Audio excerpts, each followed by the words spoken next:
देखते रहिए लखनऊ दर्पण न्यूज। अनवर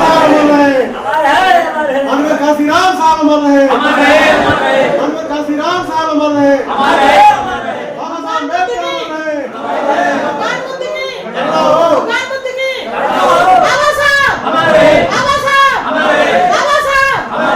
जय जय जय जय भीम, जय भीम जय भीम, जय जय जय जय भीम, जय भीम जय भीम, जय जय जय जय भीम, जय भीम जय भीम। सभी सम्मानित साथियों को मैं अम्बेडकर महासभा की ओर से, आप अम्बेडकर महासंघ की ओर से, समाजवादी महासंघ की ओर से सबका धन्यवाद प्राप्त करता हूँ। और हम लोगों ने इस बाबा साहब के द्वारा जो संविधान प्राप्त किया वो बहुत ही कल्याणकारी, लोक कल्याणकारी, मानव हित में बाबा साहब ने हमको अनुक्रम प्रति दी संविधान के रूप में, जिससे उस संविधान के द्वारा हम अपने अधिकारों को और अपने कर्तव्यों को निभाने में भूमिका कर रहे हैं।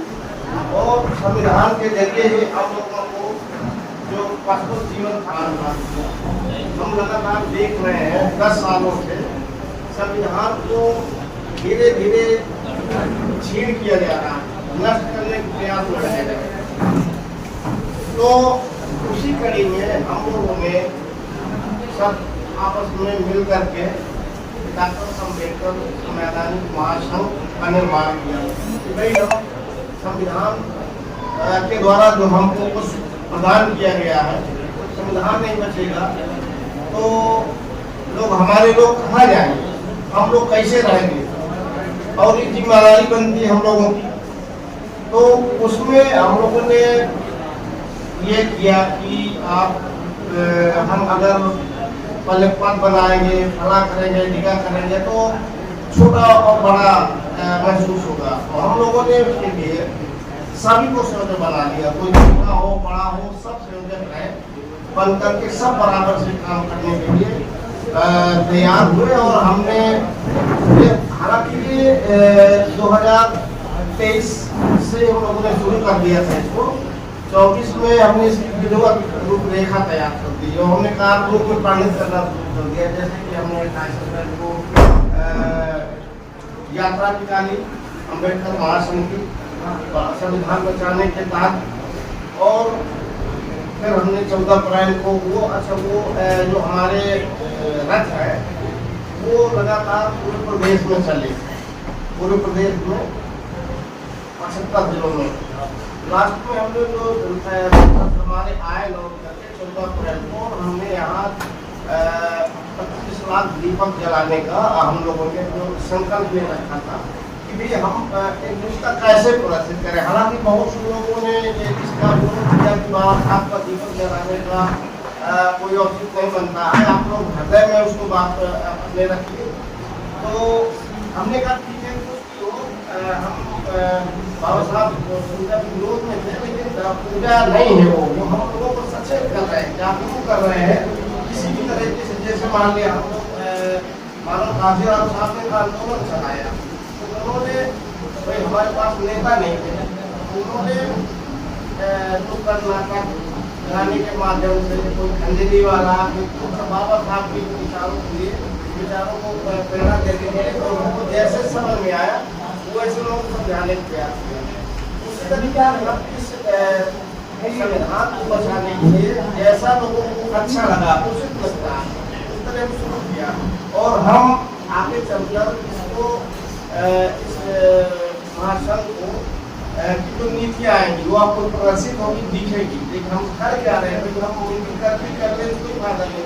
अब इसके तहत कुछ ऐसे उद्योग हैं और छोटे छोटे काम है जो हम लोग समाज के लोगों को देंगे, और वो अपना, और जैसे नौकरियाँ जा रही हैं, सब सिस्टम खत्म हो रहे हैं, तो वो खुद अपना काम करें और अपने घर में ही वो काम करके वो कुछ पैसे कमाए। ऐसे हम योजना लाएंगे तो विस्तार से बताने की बात है। तो उस तरह के ये है कि हम लोगों को ये जो हमारा संकल्प है, तो लोग भागीदार बने और बहुत सारे विद्वानों ने कुछ कहा है और अध्यक्ष भाषण होता नहीं है, पर ये है कि हम आप लोगों से ये आशा और उम्मीद करते हैं कि हम पार्टी संविधान को बचाने के लिए हमको आजीवन व्रत ले लेना है, हमको इसको बचाए रखना है। क्योंकि बाबा साहब ने कहा था कि मेरे न रहने के बाद ये मत समझ लेना कि मैं नहीं हूँ, जब तक संविधान है तब तक मैं जिंदा हूँ और इसको मरने मत देगा। तो हम उन्हीं की संतानें हैं और उनसे कुछ आए हुए हैं, आज मिले हैं, तो हम आप खड़े हो सकते हैं और देश में बैठक कर सकते हैं, मीटिंग कर सकते हैं कि हमारे अधिकारों संवैधानिक अधिकारों की वजह से हम कर पा रहे हैं। तो वो लोग छोड़ने का और करने का लोगों ने प्लान बनाया है, उसको हम कामयाब नहीं होने देंगे। और अभी तो थोड़ा सा नजीर मिली है, थोड़ा सा हमारा आया है कि हम लोगों ने कुछ किया, तो जो जितनी गरजते थे संसद के अंदर और तमाशा बने बैठे थे, अब कुछ कम हो गई उनकी में, आपको कुछ कमजोर कर दिया गया, क्योंकि कुछ तरह हिल गए हैं, अब वो हड्डी नहीं तोड़ पाएंगे। तो अब ये है कि अब वो कहीं कलेजी खाएंगे, खाने तो कलेजी भी वो कलेजी लाए भी नहीं। तो कुल मिला के हम ऐसा चाह रहे हैं कि अब हम जितने प्रयास कर रहे हैं उतने प्रयास से काम किया और बस यही से मैं सभी का धन्यवाद करता हूँ। और 26 जून को जो साहू जी की जयंती है उस पर आप द्वारा उस महापुरुष को सम्मान देने में आप प्रकट करें। और बाबा साहब का परिचय उन्होंने हमारे समाज से, जो हमारा समाज बाबा साहब को नहीं जानता था, तो बाबा साहब को उन्होंने लोगों से परिचित कराया, हमारे लोगों से, कि आपको मसीहा मिल गया है, आपको उद्धारकर्ता मिल गया है, ये डॉक्टर अम्बेडकर, इसके आप पीछे चलो, ये आपके सारे दुख दर्द का निवारण करने की इनमें क्षमता है। तो वहाँ ऐसा बाबा साहब का परिचय कराने वाले हमारे नावजी महाराजा, जो जिन्होंने 100% आरक्षण किया था अपने संविधान, अपने राज्य में, उनकी जन्म जयंती है, तो हम लोग उसमें हिस्सा लेंगे। और मैं सवाल करता हूँ कि आप लोगों ने जो बड़े कम संख्या में आते हैं, लेकिन बहुत अच्छा लगता है, एक साथ रहते हैं, कहीं हमारी विघटन वाली बात नहीं है। इन्हीं शब्दों के साथ मैं आप लोगों का आभार व्यक्त करते हुए नमोदाय, जय भीम, जय श्री। शुरू किया गया था डॉक्टर अम्बेडकर द्वारा। उनके देहावसान के बाद जो एक मंद पड़ी हुई व्यवस्था थी, उसको माननीय काशीराम जी ने जगाया। उस आंदोलन की भी एक समय सीमा धीरे धीरे आगे खत्म हो रही है। ऐसी स्थिति में इस महासभा द्वारा जो जन चेतना का कार्यक्रम प्रारंभ किया गया है, शायद हमें आशा बंधी है कि भविष्य में हमारे लिए, हमारी जनरेशंस के लिए, हमारी पीढ़ियों के लिए वह एक अच्छी शुभारंभ होगा, अच्छी शुरुआत होगी, जिससे हम सम्मान के साथ जीना और इस देश में एक सम्मानित नागरिक के रूप में रहने के लिए इस देश को बना सकेंगे। साथियों, मैं अपनी बात शुरू करने के पहले एक छोटी सी 2 मिनट में कहानी बताना चाहता हूँ। पाकिस्तान अपने मुल्क से अलग हुआ देश है। सन 1977 में वहाँ सैनिक तानाशाह जियाउल हक ने जुल्फ़िकार अली भुट्टो की सरकार को अपदस्थ करके सत्ता में बैठ गए। उस समय वहाँ के एक मशहूर शायर थे फैज अहमद फैज, जो पंजाब में सियालकोट के रहने वाले थे, लाहौर के रहते थे। वो वैसे तो इस्लामिक थे, लेकिन मार्क्सिस्ट थे, कम्युनिस्ट थे। अमेरिका भ्रमण के दौरान उन्होंने एक कविता लिखी, और जब जियाउल हक को पता चला तो उन्होंने उनके पब्लिकेशन पे, उनके कविता के रिसाइटेशन पे पूरी तरह प्रतिबंध लगा। इसके आगे क्या हुआ? आज जो हम इस दौर में देख रहे हैं, उस दौर मौत में हुआ। 1985 में जियाउल हक साहब ने अमेरिकी महिलाओं को साड़ी पहनने पर प्रतिबंध लगा दिया, कहा ये नॉन इस्लामिक है और ये जो है कोई भी महिला वो जो है साड़ी नहीं पहन सकती। फरवरी 1986 में अब हमारा इंस्टीट्यूट है, वहाँ का सेंटर है लाहौर में, वहाँ पे कंसर्ट का आयोजन हुआ। पाकिस्तान की मशहूर एक गजल गायिका थी बाल बानो, उनका कार्यक्रम हुआ और उस कार्यक्रम को भी उन्होंने ऑल इंडिया रेडियो पाकिस्तान में रोक रखा था। तो उनकी कोई भी गजल नहीं होगी, उनको फिल्म में कोई काम नहीं मिलेगा, जो फिल्म में जिसमें आएंगी वो फिल्म जो है नहीं होगी। उन्होंने अपने कंसर्ट में और कविताएं कहती रही, फिर आखिर में पब्लिक जटी रही है, उन्होंने एक फरमाइश किया कि वो फैज साहब की जो है उसको रिसाइट किया जाए। इकबाल बानो ने, एक महिला ने जो क्रांति की वहां पे दिशा दी, वो उस दिन काली साड़ी पहन के आई।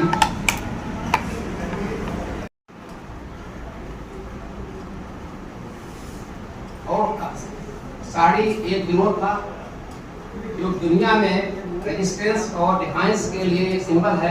अपने देश में भी गांधी ने किया है और लोगों ने किया है, अम्बेडकर साहब ने अपने तरीके से उस चीज को किया है। कोई डिफाइंस जो है यहाँ का जो कास्ट सिस्टम था, यहाँ का जो सोशल सिस्टम था, उसके अगेंस्ट में रेजिस्टेंस किया, इसके अंतर्गत डिफाइंस किया। तो इकबाल बानो साड़ी पहन के आई, पहला रेजिस्टेंस हुआ, दूसरा डिफाइंस हुआ, दूसरा काली साड़ी पहनी, एक काला झंडा या काला कपड़ा दिखाना है सरकार को, एक फिल्म दिखाना होता है, हम इसको विरोध करते हैं। अन्यथा सुनिए, मैं संघ से बोल रहा हूँ और आपको बताना चाहता हूँ, मेरा नाम लिखा है, नाम नोट कर लीजिए और मैं बोल रहा हूँ, अगर 24 घंटे के अंदर नहीं हुआ तो मैं हरदोई की सड़कें जाम कर दूंगा, जो चाहना कर लेना, और विधानसभा के सामने रोड जाम कर दूंगा। 1 घंटे के बाद उसकी कॉपी अम्बेडकर महासंघ पर आ गई। तो मैं ये आपकी ताकत बनती जा रही है, लोग समझ गए हैं। मैं माननीय अभय प्रताप सिंह त्यागी जी, प्रसाद जी जो एडवोकेट हैं, इन्होंने कहा कि मैं आपके संगठन के साथ में हूं, तन मन धन के साथ हूं और जहां पर काम पड़ा मैं आपके साथ खड़ा हूंगा। ये मैं संकल्प के साथ में आज आपके बीच बोलने जा रहा हूं और ऐलान करने जा रहा हूं कि वो दिन दूर नहीं है, हर गली में, हर जगह पर इसकी आवाज गूंजेगी। संविधान जी मानिए, संगठन बहुत है, महासंघ जो होता है उसका अपना कंसेप्ट एक अलग होता है, उसकी अवधारणा एक अलग होती है। हर व्यक्ति संघर्ष कर रहा, अकेले भी कर रहा है, एक इकट्ठा हो जाता है तो मजबूत ताकत बन जाता है। लेकिन जो महासंघ है वो बहुत बड़ी ताकत होता है। इधर YouTube पर या व्यक्तिगत रूप से बहुत आरोप लग रहे हैं कि बहुजन मूवमेंट जो है बिखर रहा है। वास्तव में कहीं इसमें थोड़ी सच्चाई भी इस प्रकार है कि जब छोटे छोटे संगठन अलग अलग बनते जाएंगे तो बहुजन एकता वो बिखरती जाएगी। लेकिन अगर कोई महासंघ मतलब अम्ब्रेला, एक छाता, अगर कोई बहुत बड़ा छाता, जैसे आसमान नीला है, बहुजन का संकेत और जो सिंबल भी आसमान ही है, नीला है ना, तो अगर इतना बड़ा कोई अम्ब्रेला बन जाए महासंघ, है ना, तो वो जितनी जो बहुजन एकता जो बिखर रही है उसको यूनाइट कर ले, और जितनी यूनाइट कर लेगी तो क्या होगा, महासंघ को अभी 6 महीने हुए हैं, लेकिन जितना चर्चित हो गया है सबको पता है, पूरे प्रदेश में और पूरे देश में इसकी धमक जाएगी। महासंघ का एक अभियान हम चाहते हैं कि ऐसा चले कि जो संविधान का संरक्षण, अनुरक्षण और क्रियान्वयन समिति के रूप में एक इसका एक अलग सेक्ट बना दिया जाए, इसकी ब्रांच बना दी जाए, जिसमें जो संविधान के एक्सपर्ट लोग हैं, वो कोई भी हो सकता है, वो जहां जहां संविधान पर हमला हो रहा है, जैसे अभी आप लोगों ने बताया कि कहां कहां अटैक हो रहा है संविधान पर, संविधान के प्रावधानों पर, है ना, इसका बहुत बड़ा उदाहरण आप मणिपुर देख लीजिए। वहां पर जो समाज के निम्न तबके थे, दोनों को आपस में लड़ा के खत्म कर दिया गया है। बची नहीं मानवता, वहां खत्म हो गई। जहां मानवता खत्म, वहां पर संविधान खत्म। क्योंकि ये सारी बातें जो हमारा universal declaration of human rights 1948 है, मानवाधिकारों की सार्वभौमिक घोषणा 1948, उस पर भारत ने अप्रैल 1948 में सिग्नेचर करके अपनी सहमति दी है। उसका पक्षकार है कि हमारे यहाँ मानवाधिकारों का उल्लंघन नहीं होगा। लेकिन मणिपुर में आपने पूरा संविधान जला के राख कर दिया है। धड़ गर्दन अलग और सिर अलग, हाथ पर अलग कटे पड़े। हमारे पास कॉन्फिडेंशियल वीडियोस हैं, जो वीडियो आप मीडिया में नहीं आए हैं क्योंकि हमारी पूरी टीम वहां काम कर रही थी। तो एक एक वीडियो आया है, वीडियो आप देख लेंगे तो निश्चित है आपको रात में नींद नहीं आएगी, आप खाना नहीं खाएंगे। वहां पर बहुजन की वहां भी SC ST OBC वहां पर भी है, लेकिन दो ग्रुपों को वहां लड़ाया गया जो कि ST तबके के थे, है ना। तो इसका मतलब वहां पर बहुजन एकता जो है छिन्न भिन्न हुई है। तो हम ये नहीं चाहते हैं कि मणिपुर कहीं और दोहराया जाए। जैसे गोधरा हुआ था गुजरात का, वो एक प्रयोगशाला थी, गोधरा प्रयोगशाला थी जिसको पूरे भारत में दोहराया जा रहा है। वैसे मणिपुर एक प्रयोगशाला है, पूरे भारत में उसको दोहराने का काम होगा। अगर बहुजन एकता एकत्रित नहीं हुई और एक बड़े महासंघ के छाते के तले नहीं आई तो वो दिन दूर नहीं है कि आप संविधान को बचा नहीं पाएंगे। इसलिए हमारा निवेदन है महासंघ एक अपनी समिति बनाए, संविधान अनुरक्षण, संरक्षण और क्रियान्वयन समिति। अनुरक्षण का मतलब मेंटेनेंस और संरक्षण का मतलब प्रोटेक्शन और क्रियान्वयन का मतलब जो उसका एग्जीक्यूशन है, जो संवैधानिक प्रावधानों का एग्जीक्यूशन।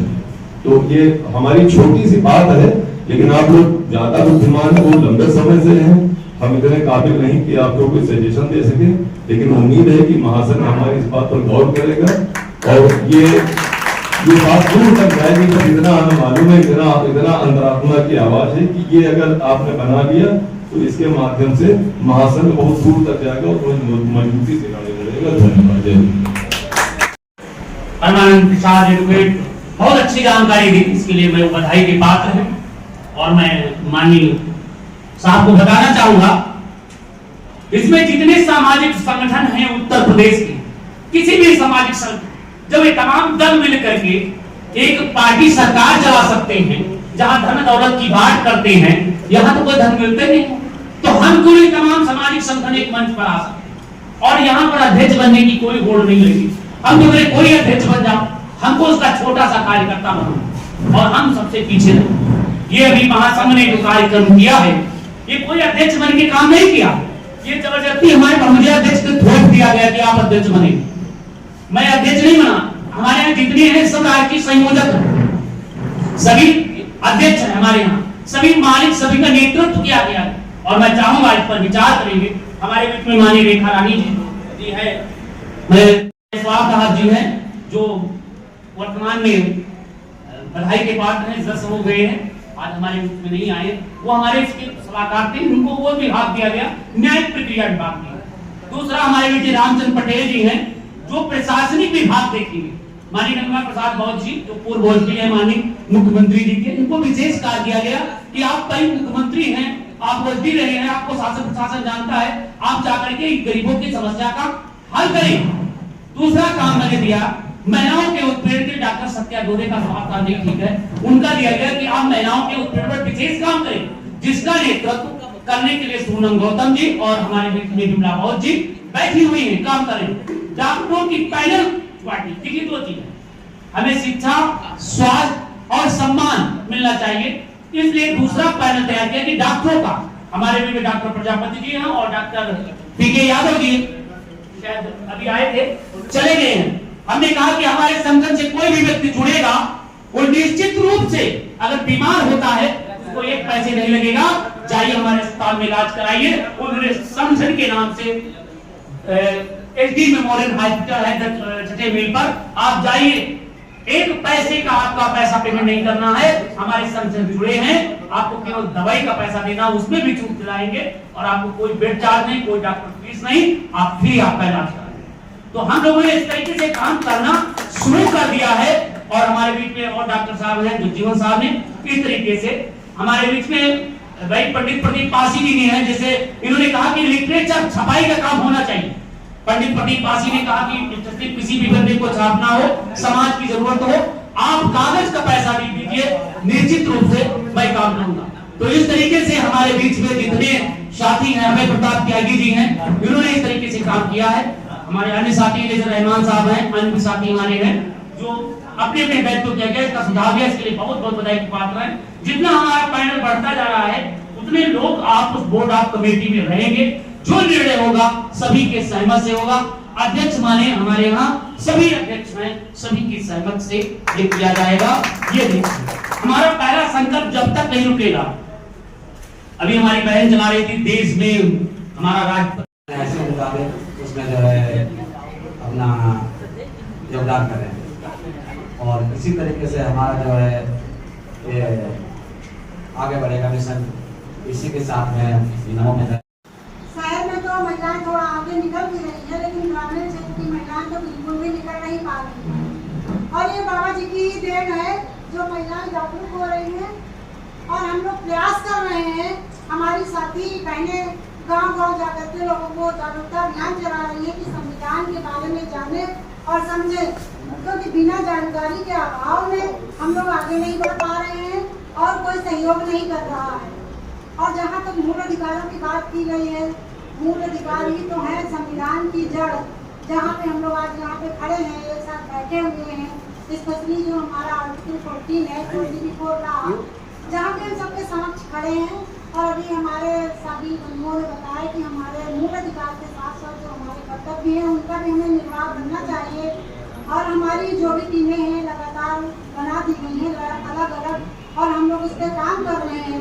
और हमारा वादा है कि घर घर जाकर के जो भी हमारे महिलाएं उनको जागरूक करेंगे, उनको अधिकारों के प्रति बताएंगे और बाबा साहब के अभियान को पूरा करेंगे। इन शब्दों के बाद